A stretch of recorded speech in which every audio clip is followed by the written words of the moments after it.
Welcome to the Insightful Investor Podcast, a weekly series that seeks to share industry, investment, and market insights. Learn more about our show at insightfulinvestor.org. Joining me today on the podcast is David Powers.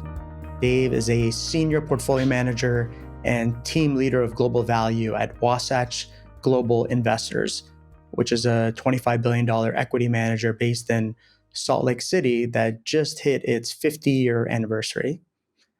And Dave has been at Wasatch for about a dozen years, but he's been managing value equities since 1997. Welcome, Dave. Thank you. Let's go back to the early years. What originally attracted you to investing? I've actually thought about this many times over the years. I think it all sort of went back years and years ago. Growing up, I had a very close family, and we played a lot of card games, board games, sports. And I kind of believe that those experiences in some way laid a groundwork for the interest in investing. Every Sunday, my dad would go through the business section of the newspaper, record prices of stocks that he and mom owned, and he would teach my brother and I a little bit about investing. I'm not sure I got it all at that point or it all registered, but I think it started to grow a bit when we bought our first Commodore 64, to date myself a bit here, computer game, which was essentially called the stock market game, or I think something close to that. I played the game for hours and tried to amass as much of a fortune as I could, and frankly, I got a bit hooked. And so that's kind of, I think, how I got going. Well, were you good at that game? I learned how to manipulate it. So I would say that versus skill. I enjoyed it. It was fun. Interesting. Now, you were a college pitcher. And how would you say that experience helped shape your approach to investing, especially regarding mental preparation and maybe even contrarian thinking? I loved sports as a kid and baseball and pitching in particular. When you're young, you can kind of get by with maybe some raw skill and throw a fastball by someone or a curveball, especially kids that are sort of not into the sport as much as maybe as you are. But as you get older and players get bigger and stronger, and you need to kind of develop a strategy. And my talent was pretty good, but it wasn't enough. I had to start to think like a contrarian. Had to throw pitches where the batters weren't expecting them, either off speed, outside, inside, fastball, curveball, just something they weren't expecting. So the mental preparation of the strategy, particularly kind of as a contrarian, became a bigger part of the game. My career in summer leagues in college was good, but it didn't last too long. But I did develop skills that I think I use in investing today, including the willingness to take a chance and to be a contrarian. And I sort of think of sports as a whole taught me a lot about how to win and lose and how to bounce back the next day. And in investing, you have down days. It's a very humbling business, but you have to bounce back and say tomorrow's a new day and forget yesterday and sort of unemotionally, what is the rational thing to do from here? And I think a lot of that kind of started from baseball and pitching. That's interesting. And I guess part of sports and investing is you live through this learning curve. And is your sense that the learning curve in investing is always steep, or does it flatten over time? I don't think it ever flattens, and I hope it never does, because I really love this business, and part of that is just learning every day. However, I think I would take a little bit different tilt on this in the context of, I think learning comes in these step changes. So sometimes like there's big changes in learning, you learn a lot. And that is sort of like you tackle a new company, you tackle a new industry, you put together a new portfolio, and those big aha moments are great, but they're usually followed by sort of a gradual learning. I think in the beginning of my career, I would say that a lot of it, you start out with the science, the math, what you kind of learned in school, and then it later becomes the art. And that becomes more important, and that is what sort of continually evolves. Being open-minded is the only way to succeed. I'm often telling this to young people. They just learn, listen, learn, and be open-minded to changes. I mean, through almost 30 years of investing, I've had my shares of ups and downs, and it's a humbling business. And a lot of what you learn and you grow from is your mistakes, recognizing the blind spots, understanding what you know and maybe what you don't know becomes more important. But I think also you have to learn how to curb your ego. That's not always easy because that's why we kind of like what we do.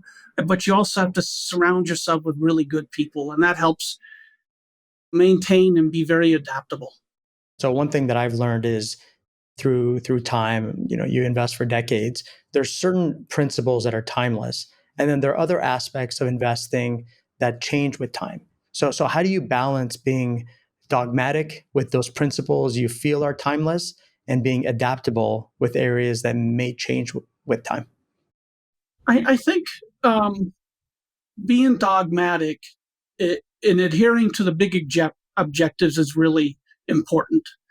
For instance, we are large cap value managers. We deliver large cap value portfolios, and we never drift ever.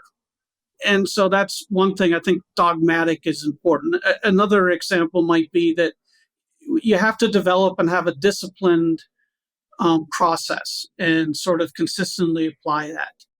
How we find ideas, how we perform the work, build our portfolios, and retaining a structured framework increases performance repeatability. However, the business is constantly evolving, and as such, we have to remain adaptable. The world is getting more competitive, and so sort of the day-to-day adaptability of pushing us to high grade and improve our process is also a place where you have to be adaptable and maybe not so much dogmatic and flexible. You're flexible in your day-to-day kind of activities and how you do research, what technology you use, how you communicate with the team. I think those things are sort of more the day-to-day flexibility and where you don't want to be as dogmatic. But the big pieces, I think you do. I've noticed, there aren't a lot of firms that have been around 50 plus years, as Wasatch has. And a lot of those come and go because they have a certain belief, and that belief becomes dated and they fall out of favor and eventually they go out of business. It's really interesting how that has happened over time.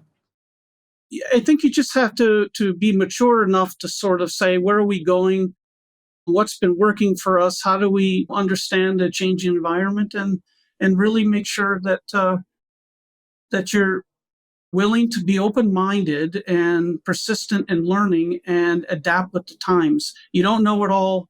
You want to get better. You want to do what you have to do, and you have to be organized and understanding that the world is changing, and you have to change a bit with it. So it's a bit of a blend, um, but that's kind of what makes it fun.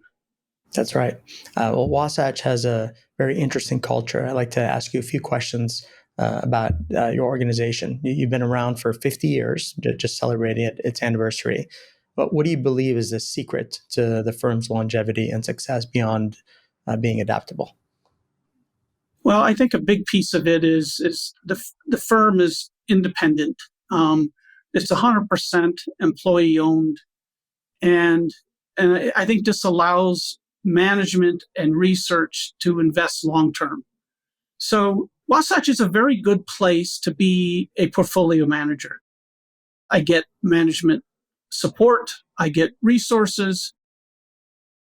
I too have a long term investment horizon, and this is very consistent. And I can consistently apply the philosophy in the process. And that is, I think, a real differentiator. It's very nice. You come in every day and you're sort of in line with how the firm sort of operates, and it gives you the best chance to do well for your clients. As an advisor, one of the key questions I often seek to answer when evaluating investment managers is, it's a very basic one, is what business are they in? Everyone says they're in the business of generating returns for their clients, but their actions often suggest that they're actually in the business of gathering assets. How does Wasatch and you think about this seemingly inherent conflict? Wasatch never emphasizes asset gathering. Matter of fact, for some of the funds we close because that's the right thing to do for the clients. It helps performance. It's the right thing to do from that context. And performance always comes first. There's no pressure to raise assets. And I think it goes back to Wasatch being 100% employee owned, which is sort of the emphasis is on focusing on performance and doing the best that we can for clients. And so there's no pressure to just go out and gather assets. And that's related to being long term, I suppose, because if you're owned by a public company or you're more short term focused on the revenues per quarter or per year, obviously gathering assets is the quickest way to increase revenues, but long term, it's probably not the best for performance. I think the view is that if if we can perform, it'll all come together. And so and not to sort of cloud the issue. And so there isn't any forcing on how there's no pressure to meet something quarterly. There's no pressure from management to say, hey, you need to improve your returns today. There's a belief and a support that with a long term investing profile, and if we consistently apply our process, good returns will happen, investors will be happy, and the assets will grow naturally over time. And so it's really goes back to a core belief of the long term investments, staying independent, and good things will happen long term. Would you describe the culture there, particularly the ethos that I've read about, the disagreeing without being disagreeable, and this approach you call multiple eyes, and how all of this fosters better investment outcomes over time? I'll put this sort of in short, broad terms. I think there's a belief that if we bring bright people together, we're going to have better decision making through a more thorough vetting process. So we believe in discussing the issues, the stocks, the facts, whatever the case may be, the interest in very professional manner. And we really try to encourage input from all others. You get great ideas that way. So, sort of, I guess, directly answering the question, we emphasize team over any single individual. And this really isn't the place for a superstar. We don't really believe in the superstar PM model. So it's really all about team and trying to get different inputs with people with different experiences and skill sets in trying to get to the best answer, but do it in a way that's professional and enjoyable. And I suppose ultimately what you're seeking is whatever the truth is, and that I think you can reach easier if you approach it from multiple perspectives rather than one, angle at the problem. And you do that by having collaboration and learning from one another. Well said. You're 100% correct and well said. Thank you. So, given that, is there a risk that if you have too many inputs or a process that's more consensus driven, that you can dilute the alpha and dilute the unique insights? Well, Wasatch is known for small cap growth, but it's actually a great place to be a value investor where the patience and the discipline is rewarded. I've been doing this for more than 10 years at Wasatch, and I've been able to apply the process consistently the whole time. So the inputs, we're able to manage that quite well. I have a really good team that I work with. And there isn't a lot of bureaucracy here as a whole.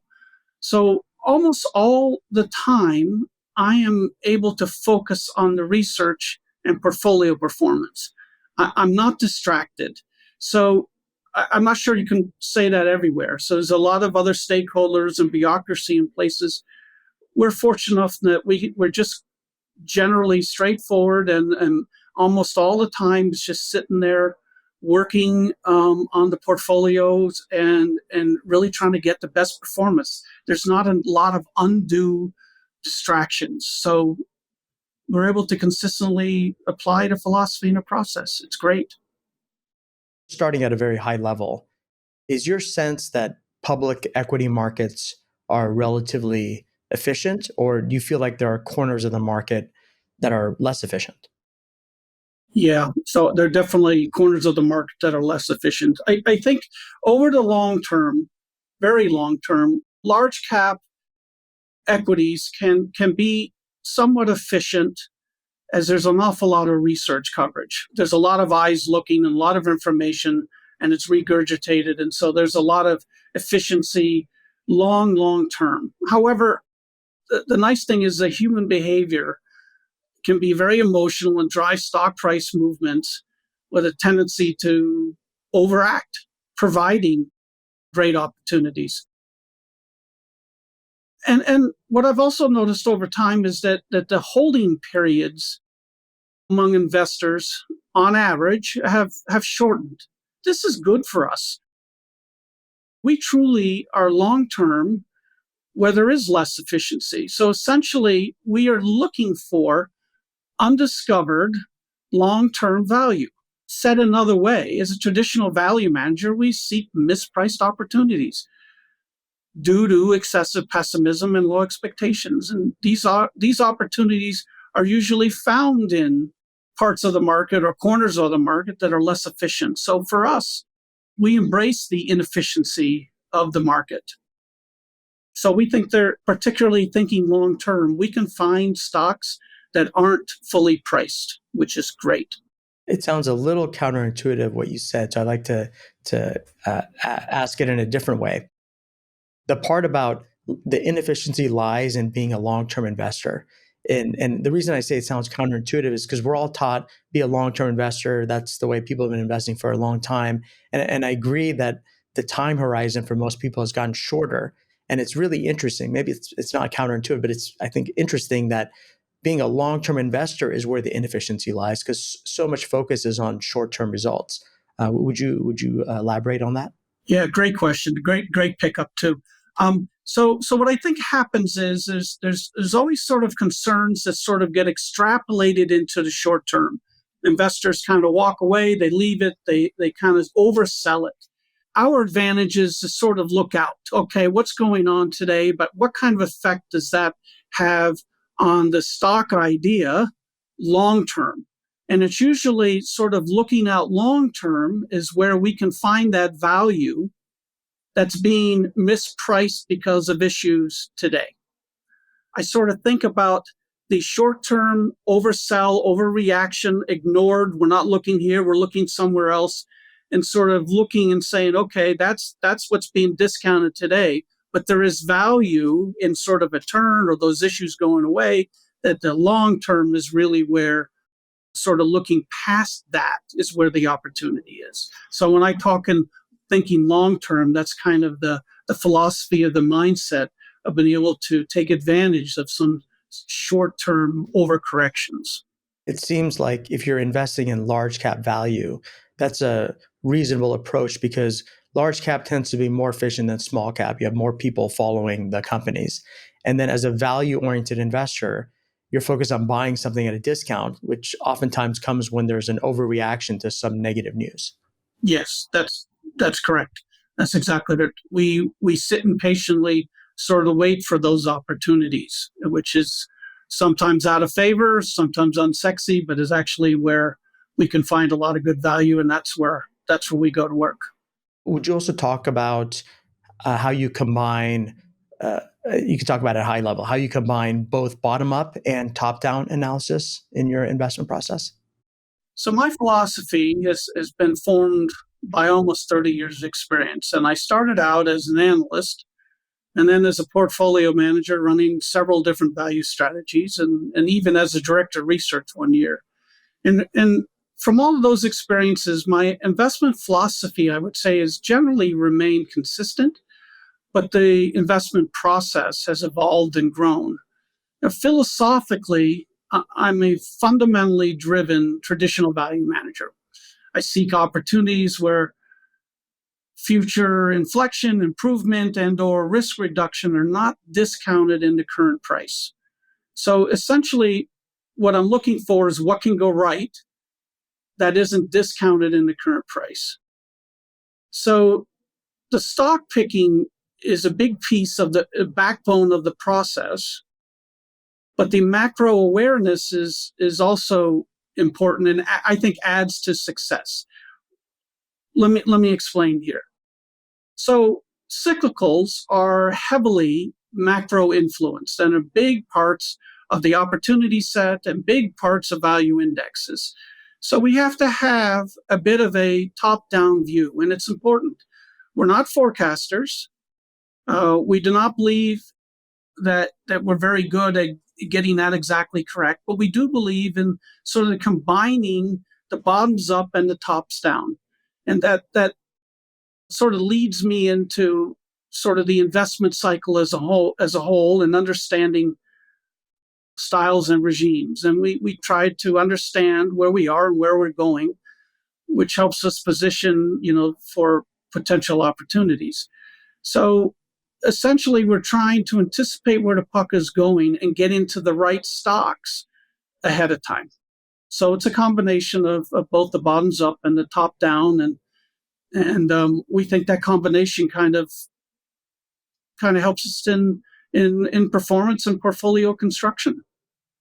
And are there times or environments where the macro perspective and the determining what regime you're in takes precedence over the bottom up analysis and vice versa? They typically work in tandem. We don't really walk in and say, today we're going to focus on bottoms up or top down, but it's a continual process. So how you sort of find ideas can be through the stock ideas, or they can be through as we're sort of noticing what's going on in the macro world, the top down. We have a lot of experience of sort of looking at cycles, and so we've really tried to leverage the combination of the cycle and then also where we are from the stocks. That being said, there are days where we're sort of saying, hey, we think we're kind of going in this direction. Let's get ahead and let's start looking for stocks there. And there's times when we'll start to look at stocks and say, hey, this is a good idea. We can find something better than what we already own within a space. But generally, we're doing this in tandem, and we're talking about this in tandem as a team, and we're thinking about portfolio construction, and we're thinking about where we want to invest geographically and our size positioning. And the combination of this is sort of spewing ideas from sometimes on the bottom up and sometimes from the top down. But it's kind of in the conversations that brings it all together. When you're doing the bottom up analysis, it's obviously informed by your top down views as well, because you're thinking about where earnings may be in the future. You're thinking about how the company may be changing its vision or maybe changing its strategy. So it's all, I guess, all encompassing. Yeah, I mean, all the stocks generally have that you're searching when you kind of get into a stock, you're looking for those idiosyncratic opportunities that maybe aren't well understood in the rest of the market. But we have to combine sort of the external environment. And is it a cyclical stock? Where are we in the cycle? Is it just a sort of a steady Eddie growth stock?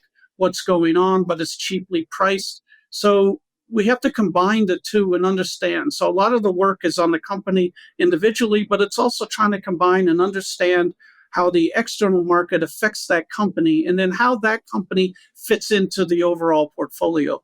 So again, it's kind of a back and forth. We don't really believe you can sort of do one without the other. And we find value in being able to do both. We've generally had success in sort of thinking more broadly in sort of the top down and the bottom up and sort of position better within portfolios. One thing interesting that I've observed the last couple of decades as an allocator is there are certain investment managers who only focus on bottom up, and they might do well for a time, and then the environment completely shifts and it's a new regime, and then they have a hard time understanding why they're not doing as well as they were for a decade or longer. And so you can see the blind spot that comes from not even looking at the macro at all, particularly when you go through those major inflection points. Exactly. And so I think you have to be aware of both of those, and you really can reward your client by making those turns well. So strictly looking at either one or the other, you could look at top down, but then you've got to find the really good ideas that aren't priced or discounted correctly. You could look at just the bottom up, but those turns are fairly sizable. And so the inflections, as the way we sort of talk about it, can be very meaningful. And if you're sort of not aware that you might be moving in that direction, you could miss quite a lot. So we would totally agree with that and sort of believe that a combination of the two is really what helps long term, particularly in portfolio construction. Is there anything specific that you look for in, I think the way you termed it is low expectation, excessively discounted stocks? Anything that maybe others tend to miss? Yeah, I mean, I guess succinctly, again, we kind of look for what can go right. So we're sort of looking at a stock that's kind of down, out of favor, and sort of maybe ignored. And I was trained as an accountant. I build big, deep models, including detailed segment analysis. I don't think I or we are any better at forecasting anybody else, but the exercise helps us get insights into the company's growth and profitability drivers. We also get a view into intrinsic value. It's usually a range where we kind of think this is what the stock is worth. We get a view into discounted expectations and where we're different. And what we're trying to do is identify stocks where the market is underappreciating long-term growth, profitability, risk reduction, or maybe some combination of the three. An example. So AT&T back in 2023, mid 2023, the stock had a big pullback. And the market was concerned about industry competition, their ability to generate free cash flow, and lead sheet cable liabilities. Well, we viewed all those concerns were fully priced into the stock. And we also believed that the industry was fundamentally better and stronger than what was estimated, and that the company's strategic vision or execution, I should say, would be better than the market expected. Well, we ended up being correct. The company continued to surprise the market with better fundamentals and increased cash flows, which led to better margins and better growth. And that excess free cash flow was also used to pay down debt, which we sort of view as reducing risk. So that example's just sort of hit everything, but that's kind of what we're looking for. We're looking for something that will go right, that's sort of better than expected. It's not priced in, and there's the opportunity. One concept that you've described a few times is being a long-term holder of equities. But how do you navigate the challenges of maintaining a long-term investment perspective in a world that's, as you mentioned earlier, is increasingly focused on short-term results, especially when dealing with investors? Wasatch as a firm may give you a long leash, but many investors may have less patience or operate under shorter time horizons. So how do you deal with that disparity? But first of all, the long-term oriented, again, that's kind of where our edge lies. We have that long-term mindset, and even though I think a lot of people talk about it, I do really believe it's increasingly rare and gives us a bit of a competitive advantage. We are comfortable in only businesses that appear unattractive in the short term due to usually things that don't matter long term.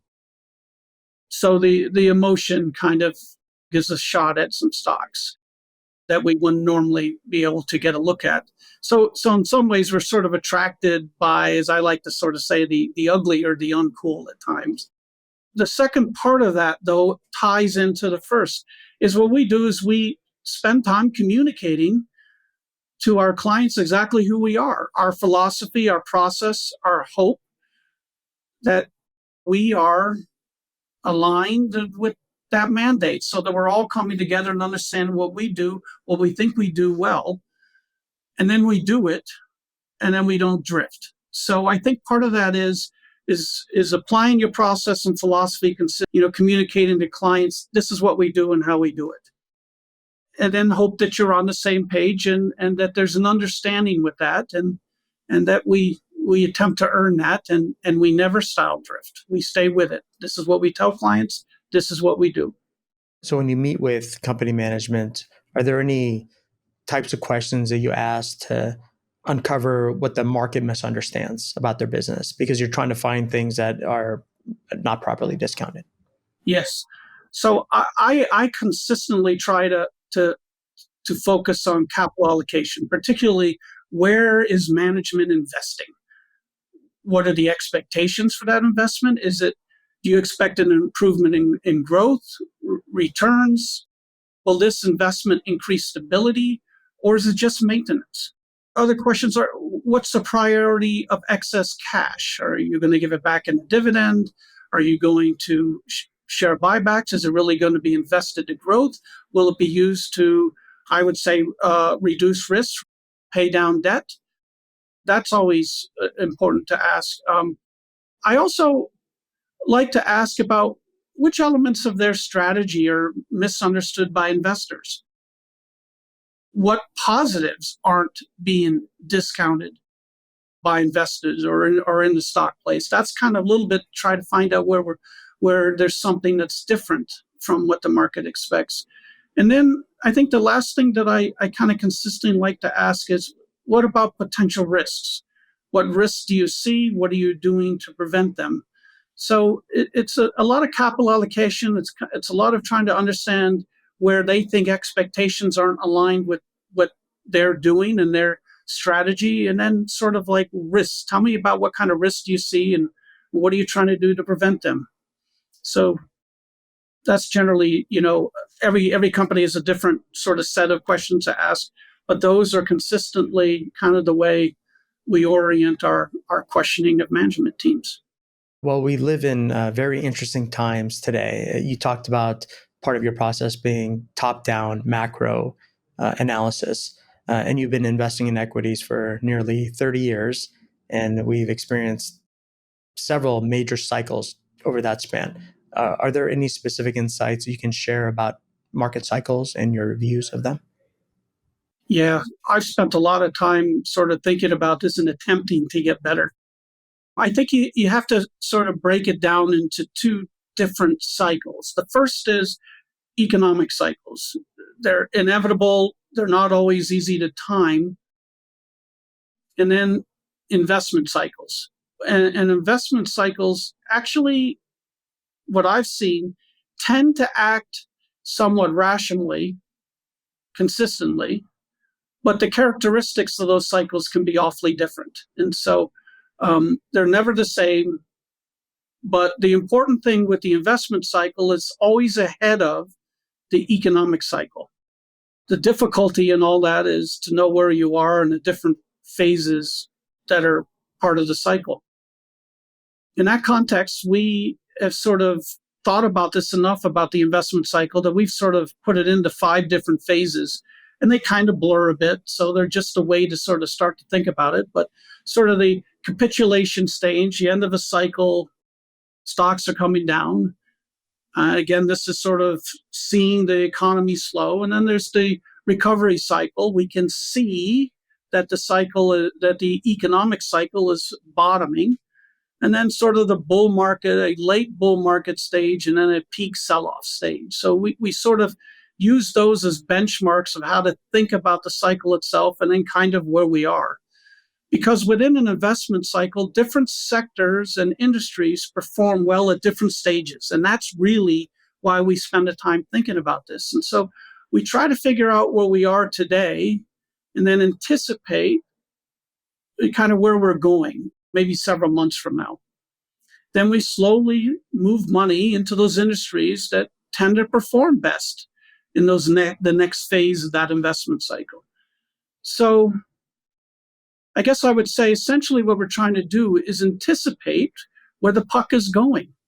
And if we can get it right, sector rotation adds to our stock picking returns. So if we can get it right, it turbocharges hopefully good stock picking. So we think about the investment cycles quite a bit. We don't always get them right, but it's a big part of how we think about it and how we think about the portfolio as a whole.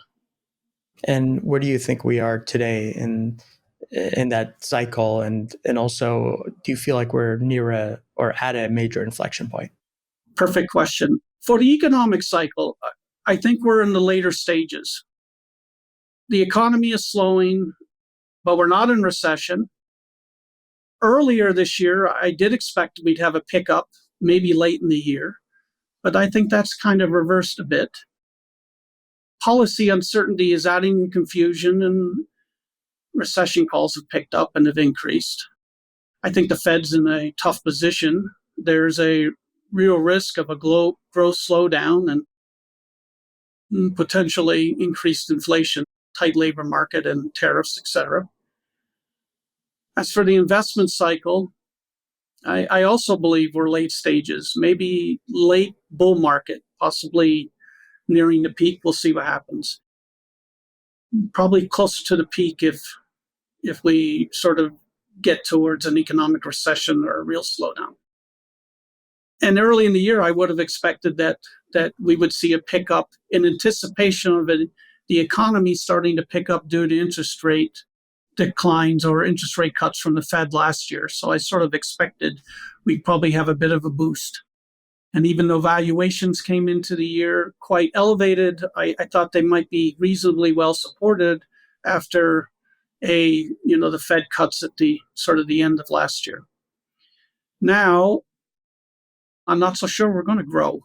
So I think we're kind of stuck in both the economic cycle, possibly, and the investment cycle, sort of in the late innings of that investment cycle. And you have indicators that can kind of help you tell a little bit about where you are, particularly in the investment cycle.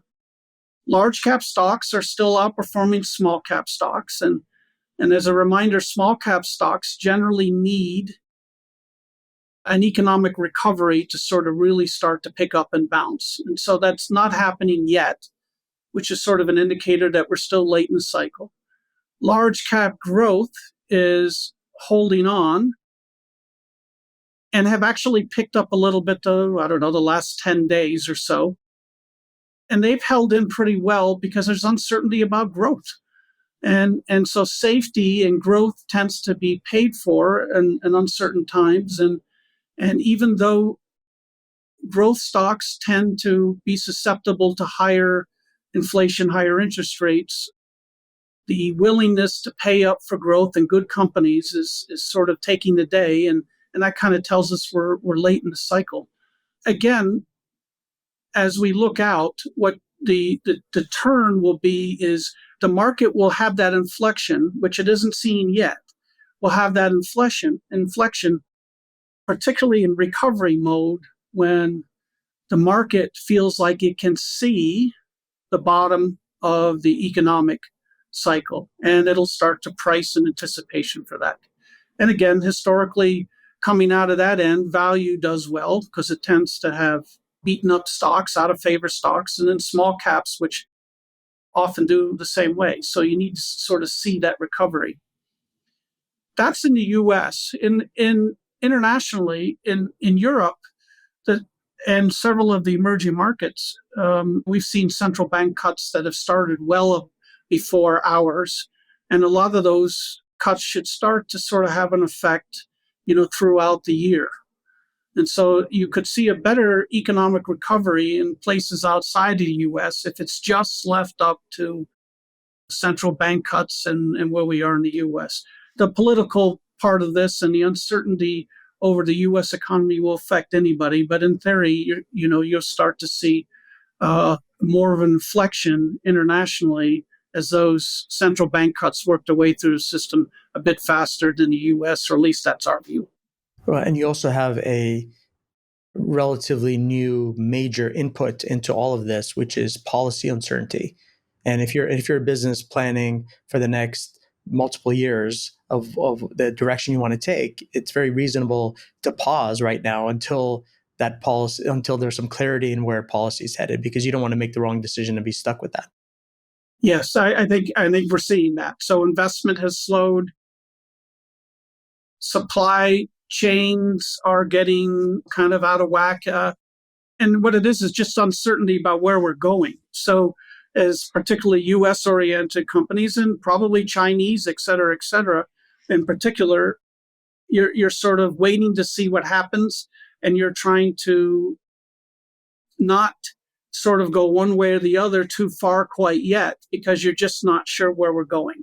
And so there's a bit of a pause here, and that can create a slowdown by itself. And so we're looking for clarity, and maybe we get more of that going forward. And the market is certainly looking for that.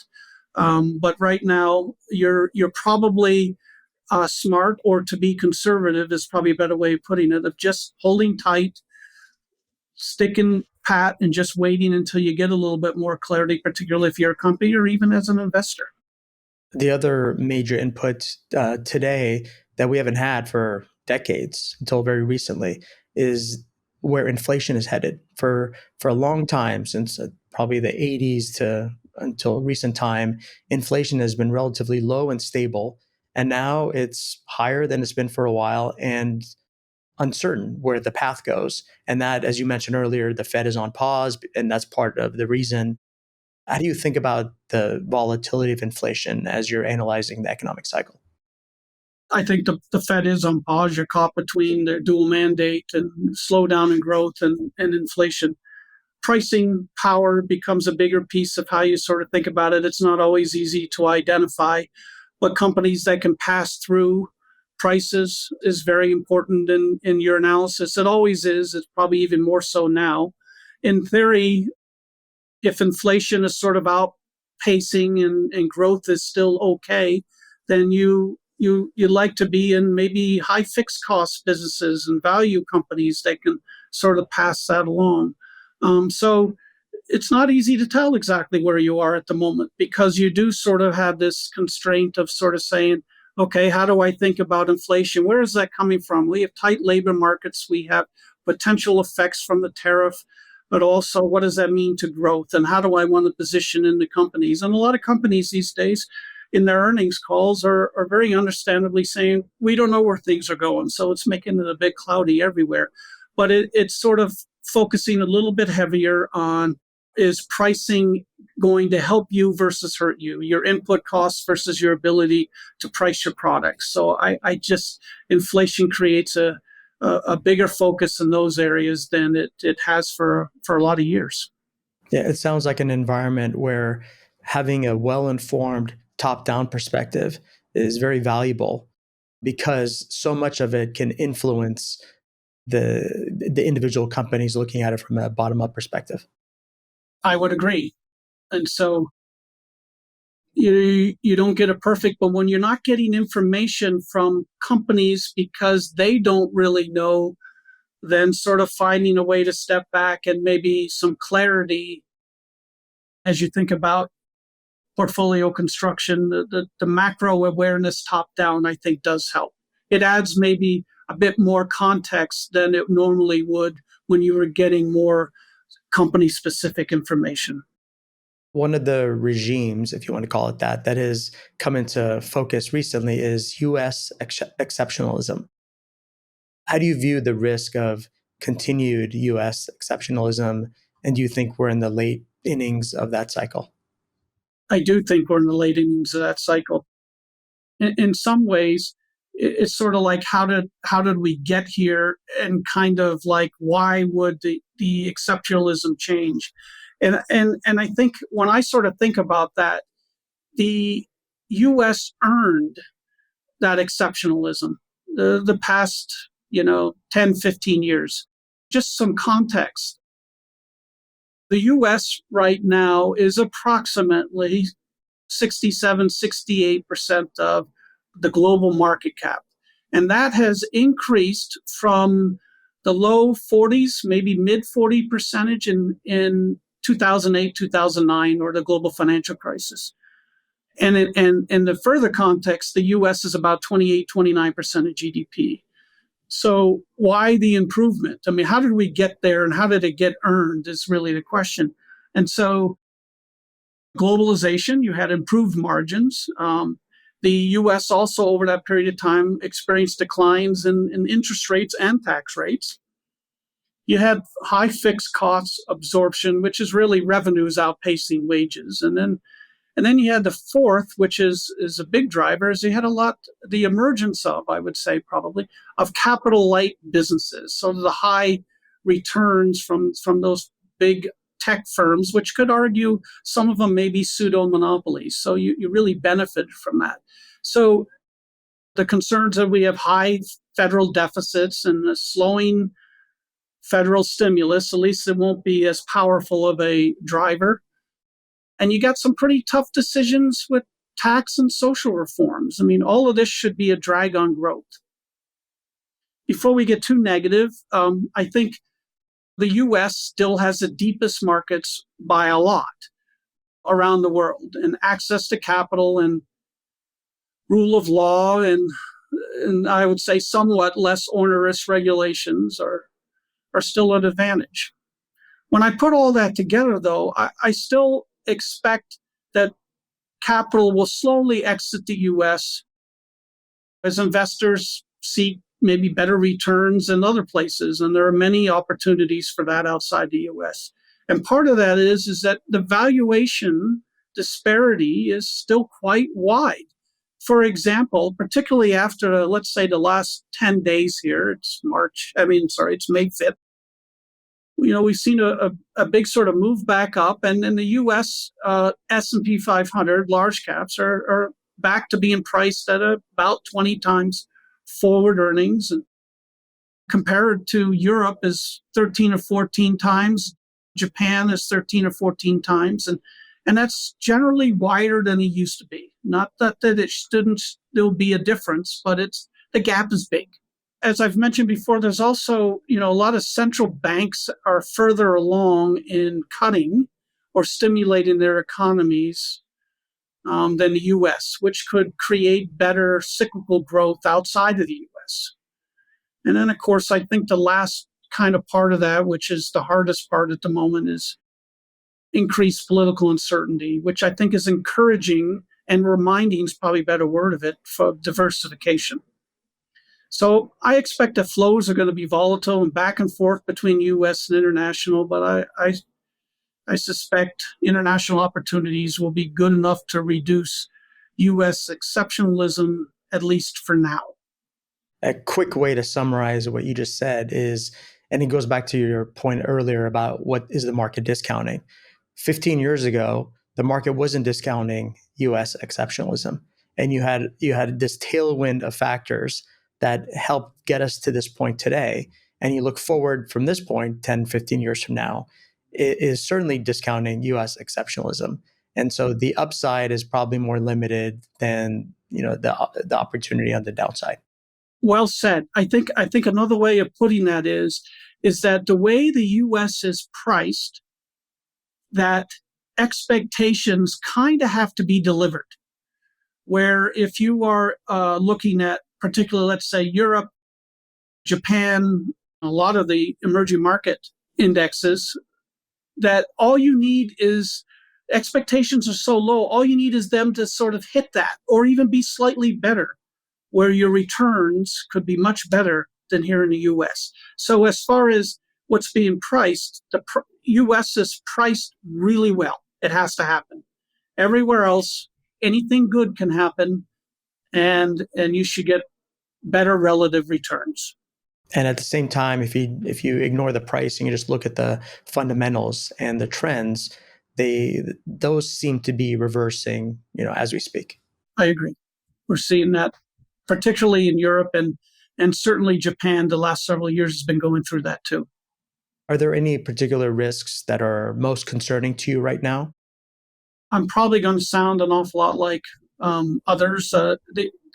The administration's economic plan is often unclear and quickly changing. And as we talked about, this has led to, the uncertainty has led to stagnation of investment, and that investment's either being delayed or canceled, and supply chains are being put under severe pressure. So I am concerned that we're going to see a slowdown in global growth.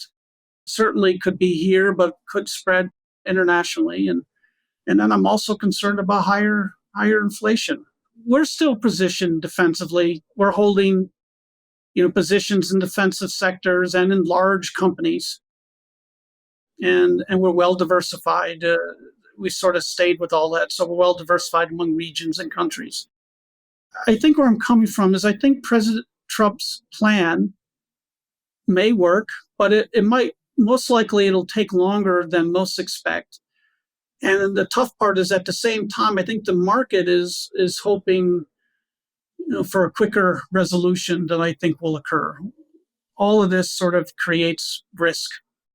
And we like our portfolio at this point, but you know, what I can tell you is we will remain sort of patient and looking for the opportunities that may or may not happen if and when prices fall. So I'm worried about the slowdown. I'm worried about inflation, and we're not really paid to go in one direction or another, and so we're quite patient in staying in defensive stocks and just seeing what opportunities fall out. And oftentimes the best opportunities fall out when you get these downturns that's maybe unexpected to many. Yes, broadly, I think before the last 10-day bounce in the U.S. stocks, some of the stock action was so severe. We were starting to see potential opportunities in some of those very overly concentrated areas of the market, specifically industrials and technology. Now, our view is we were still quite early there, but after the large drops, we did notice it. And structurally, some of those stocks hold appeal, but kind of only at the right prices. There's other places that are sort of interesting. I not too far along in some of this, we're sort of noticing those areas too. But internationally, Japanese stocks, some of those, particularly those affected by the tariff concerns, have gotten beaten up, and they could be interesting and look to be overly discounted. And I've mentioned before that emerging market stocks, they're inexpensive, they're beaten up, they should benefit from a weaker dollar, and several of those countries have gone through central bank stimulus, for quite some time, and so they could look interesting. But you do need to feel like you're going to turn. And then sort of like what we've talked about before is Europe still looks attractive, and growth there might be better than expected, and actually better than the US, particularly maybe next year. And some of that surrounds, the German fiscal spending that probably takes time and picks up later in the year, but is a bit of a stimulus to the continent itself. And so we could still find pretty good ideas there too. This has been great, Dave. I appreciate you taking the time to share your insights with our audience. Thanks for joining me. My absolute pleasure. Thank you very much. This has been great. Thanks for listening. We hope you enjoyed this episode. Please visit our website at insightfulinvestor.org to access past shows and learn more about our podcast. If you have questions, feel free to email us at info@insightfulinvestor.org. And if you enjoyed the discussion, please subscribe to this podcast to ensure you don't miss future episodes. And don't forget to forward today's conversation to others you think would enjoy listening.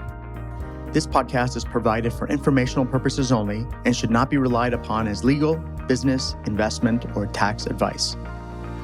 All opinions expressed by podcast participants are solely their own opinions and do not necessarily reflect the opinions of Evoke advisors, their affiliates, or companies featured.